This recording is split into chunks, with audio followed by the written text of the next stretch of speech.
Okay,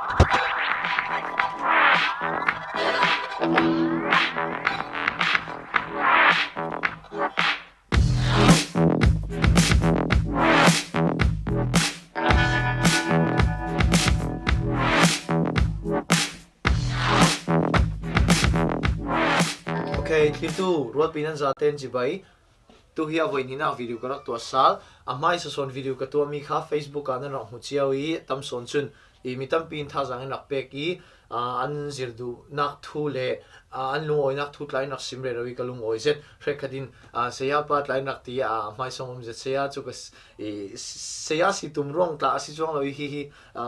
thil pakhat khat aiding tho ka nei ka lo zem ve ding vekin music ka thei mi te khamal te ka lo zem ve du chumi men chu si chu ronga seya ti ve ka tu loi rol pi kan simai kalung oi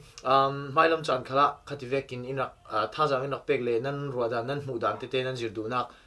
ziang ronga si ti vek mo yang mi nan zir du ti mi pol kla le nan thiam zo mi pol kla ina sim thei ve ring ring theu kan komo video ding ti mi kha rak sim bet ka du chule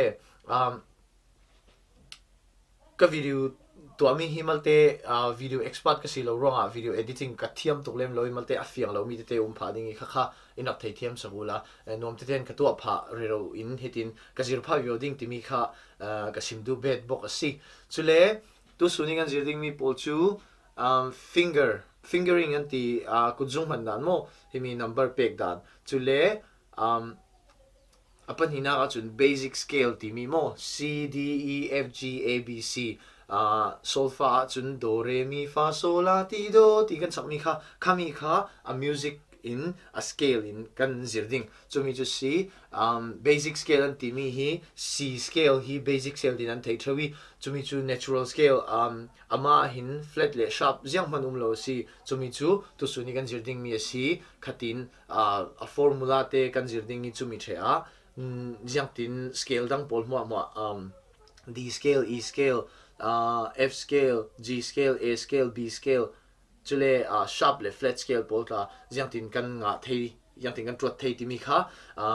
karak simbet ding hi tin karak explain pop ding hi hina para kangan ningi chumi thea apa ki piano tumna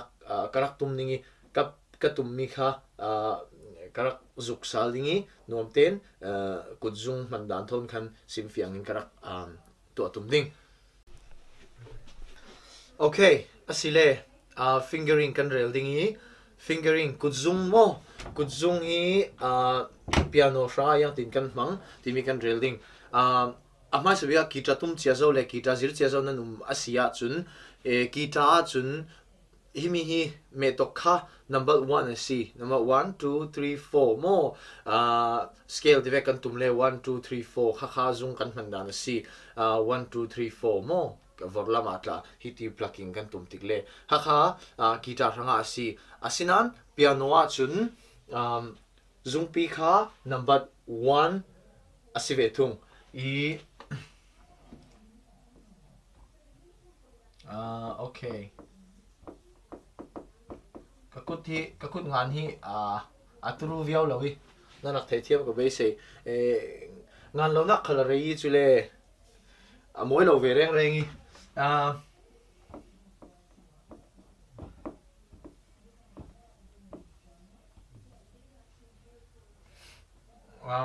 okay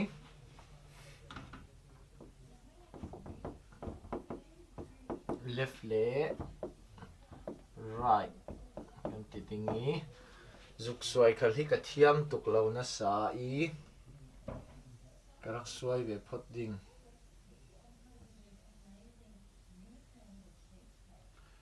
si kan zung te hi atum de mama kan ti fate de ding mi si se la mi hi number 1 number 2 3 4 5 vorla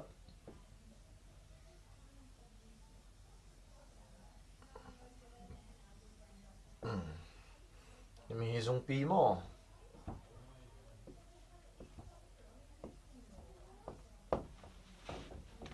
kha aum nan tlang PSC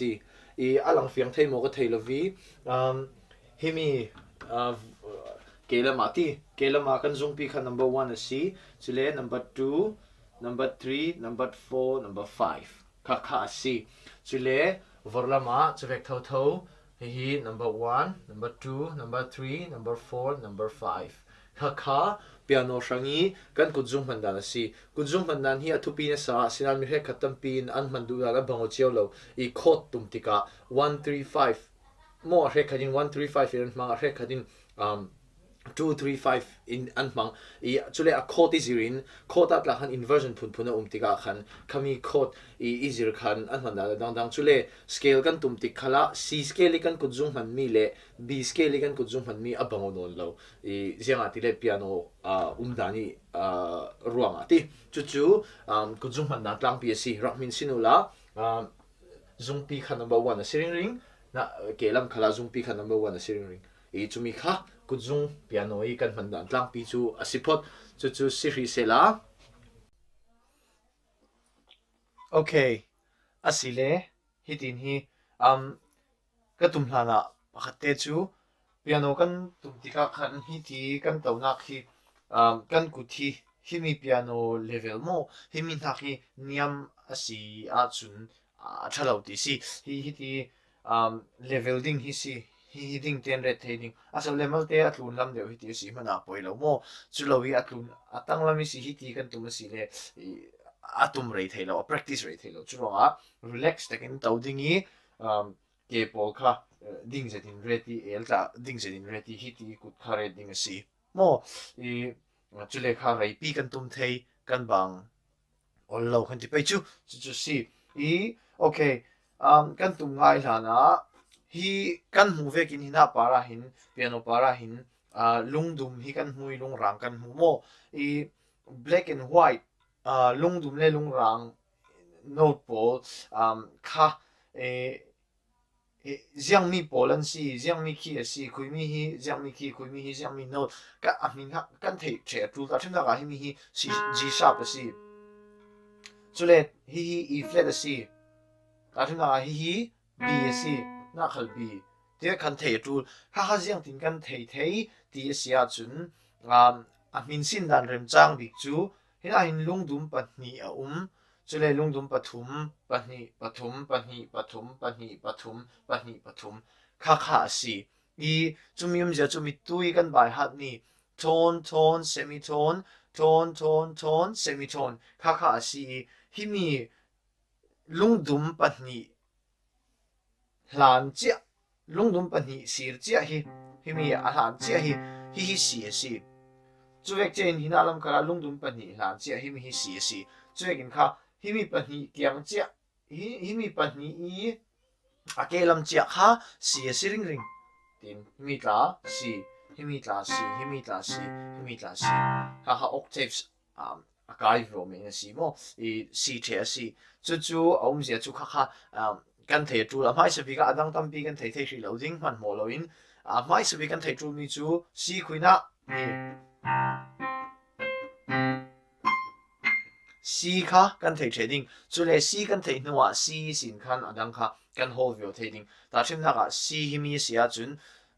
si hina mo hi lungdum pani kyang si sin do re mi fa sol la ting kan sak dingi kan scale ha kan zo dingi achang thei le khami kan zirmi mai sai kan ti mi khar nga nu la so sia chun G sitting chumi chu jang ting kan thei himi hi do si kha do C D E F G hati khan kan thei mi re khatam pin piano zir pe ka a lei chein naw hak kum phun khat phun ni pol kan zir tika himi para hin kan ngan sak reu I an bai hat deu tika khan kan ngan mi kha kan phiat sal asinan upa the kan zirin ka thei churonga khavek ngan kha chu atul dinga ka zum loi chule ngan loi min sin nan tuma khan thiam khala ol so ni churonga I kha karak sim dui chule himi ton semitone timi kha kan min sin ol rak dinga major scale formula khan ton kha pahni asidingi chule semitone himi mi le fa kar lakmo khami kha dumjiang hanum lo kha semitone asiding chumium zia chu major scale pakhata semitone pahni kan nei mo mi fa le ti do mi fa le ti do kha semitone pahni kan nei chule tone kha whole note kha pahni chun pathum kan nei za ten panga kan nei mo chumium zia chu chumium zia chu lungdum pahnih le lungdum panga umi himi lungdum panga pol kha thon panga an si major scale pakhata mo major scale pakhata lungdum panga kan nei i semitone pahnih kan nei sorry major scale pakhata thon panga kan nei semitone pahnih kan nei chumi chu minsin ol dang ding si sela okay asia chun fingering kha kan thei zo vekin himi kha number 1 kan ti mo hi number 1 2 3 4 5 kha si kami kha kan hmaning mi chu si I neta finger exercise bol kan zir le ding I tuwa chun a scale te kha karare ding I finger exercise ka chu nan scale tampi nan tuma chun a exercise otok simai chumi nan expert dem nu le a phun dang finger exercise la nan to thei tuwa chun yang an pe advanced mi mo a har set mi kha fati chem chau kha tul lo scale hi na sata ki tum re ro kha kut khal kudran na kha mo chumi kha a tha I vorlam ingan thok ding vorlam a sia chun vorlam mo hi number 1 asi number 1 kha sia han kan rating mo sia han kan rating I kan tum dan ning chu 1 2 3 1 2 3 4 5 tihan kan tum ding rakzawula thaten himi hi 1 2 3 ka tum thria khan ka kut zung pi kha hi na avung fe hi tin mo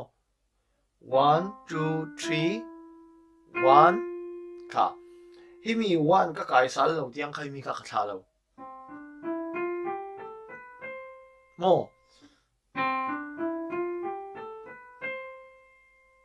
phung đầu tiên các tum sal ding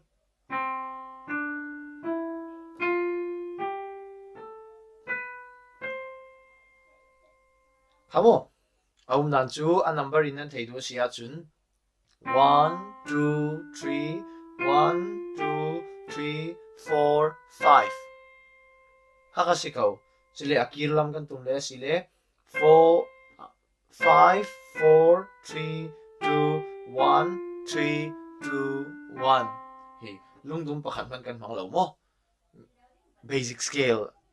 C natural scale si ro kelama kan ti sal ding kelama sia chun do kha 5 in kan thok ding 5 4 3 2 1 3 2 1 okay chumwa si jiang tale katua thokpek asiro a hinmalte laksama te umningi inak te thiamin malama sin sin to kha kanjong tlang ding I tu